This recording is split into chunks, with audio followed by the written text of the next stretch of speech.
Hey friends, this is Marilyn from tarotclarity.com again, and I saw this morning that Masha released her top tarot trumps video for the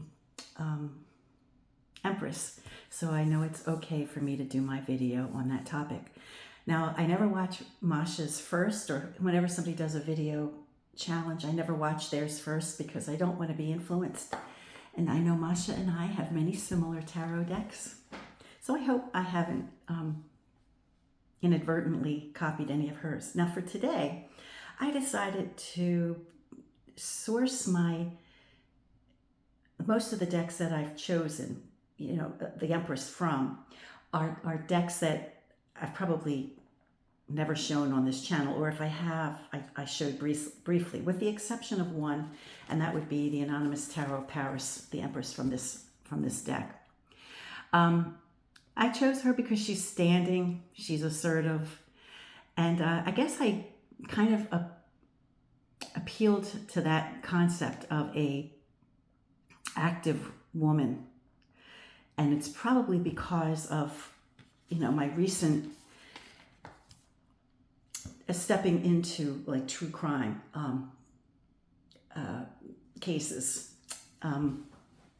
As I've discussed many times, it becomes hard for me to come up with ideas for this channel, to keep it interesting, to keep it fresh, to keep it moving.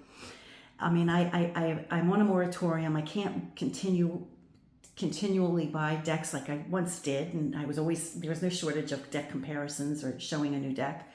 So I have to sort of make do with the decks I have, with a few exceptions. If I see something that I can't resist, or if something's a really good price, I'll get it.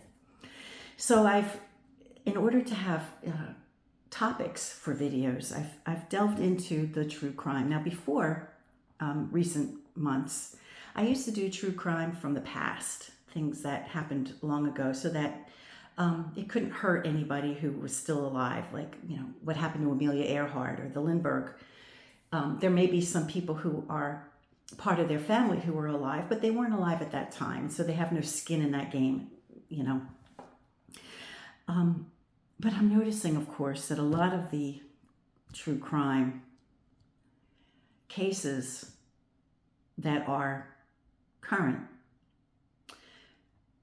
kind of hinge on women being hurt. And so when I approached the topic of the Empress this time, I'm thinking of, women who are empowered, or women who are in charge, and women who aren't depending on the crest of the emperor's, coat of arms in order to have their power. They're women who are powerful in their own right, because I think we have to take our own power. And there's probably a few videos on that topic in me coming up next. I feel it brewing, But at any rate, for this reason, I chose the Empress from the Anonymous Tarot of Paris. She means business. Yeah, I'm not really quite sure why she has two different shoes on. But she's got some kind of spiked baton. She's wielding her power and she's not afraid to use it. Now, I don't know if, I ever condone bopping somebody in the head other than in self-defense or to protect someone that you truly adore, But it's like the threat of it, not the reality of using it, but I will if I have to, and that's where perhaps her power comes from. And she's not afraid to use it. She'd use it. So for that reason, I chose her. Another Empress that I chose, and here's the box for the particular Anonymous Tarot of Paris that I used, and I've shown this one a few times. I have another facsimile deck that is a facsimile deck, which shows every card the way it is in its current state. But this is one that cleans it up, clears it up so that you can actually see. Here are the backs, which I don't care for. Okay, the next deck is the next Empress card is from the African American Tarot. which I've had a few years, for a number of years, and I really like this deck, actually. But look at this woman. Isn't she great?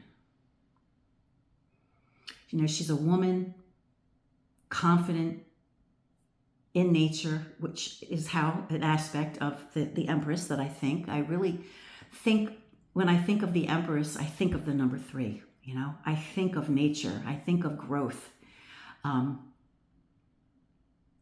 in all directions, not just in personal power, but also in intellect and you know, just growth in areas of life that matter. And I just think she's so beautiful. She's so beautiful. And not only is she so beautiful, you know not to mess. You know that if you need something, you go to this woman. She's in charge, right? She's in charge. And she's wise, of course. Okay, another deck, and they're not in any particular order, is Jolie's Legrand Circus and Sideshow Tarot, which I have shown. I guess I have shown a video or two on this way back when I started my channel. And I love, I love this woman. She's not ashamed, you know? She's putting herself out there. She's a big girl, and she's like, not bothered by that. And, you know, not at all.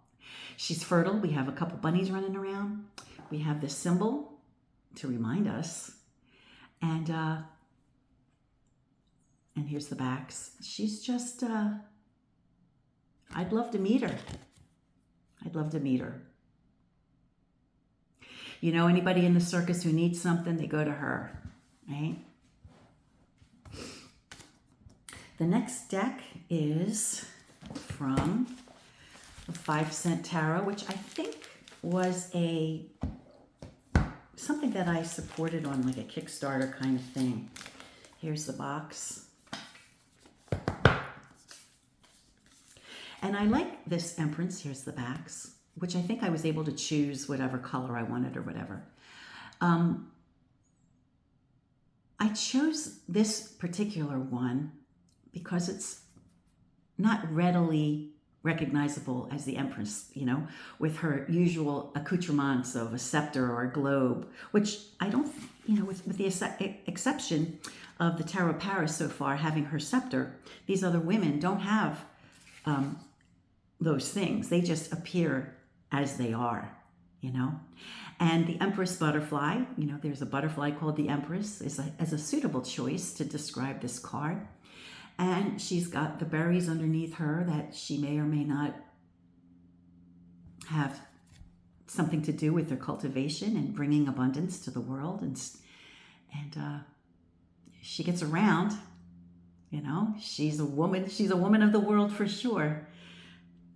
And then the last deck that I used was the Botticelli Tarot by Lo Scarabeo. And this is back, you know, early 2000s, or I think it's 2013, so it's not that early.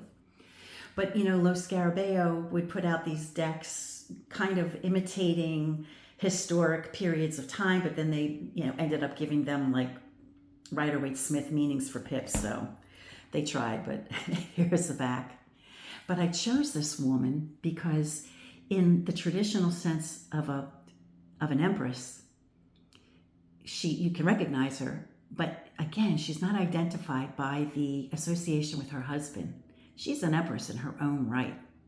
She was born to reign. And she's young. You know, it's not necessarily because of her age that makes her wise. Just like with this woman, her age is not what makes her wise. She's just wise, you know. And this one, you know, she's not gray, but she's been around, I bet. She's seen a few things in that circus, you know. And of course, you know, the Empress butterfly goes around the world, so she's seen quite a few things. So this one's a young one, and you see she's set in a niche, right? She's got a niche. She knows who she is and where she fits in.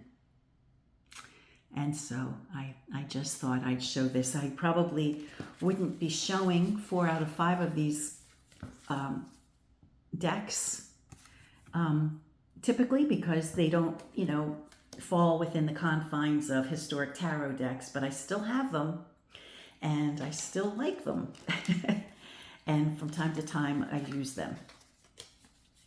And I thought I'd share my 5. And the only historic one really is the one from the Anonymous Tarot of Paris, because I figured I'd show my history geeks a bone, throw a bone in there for you guys. Well, I hope you like my choices. Until next time, friends, peace and stay well.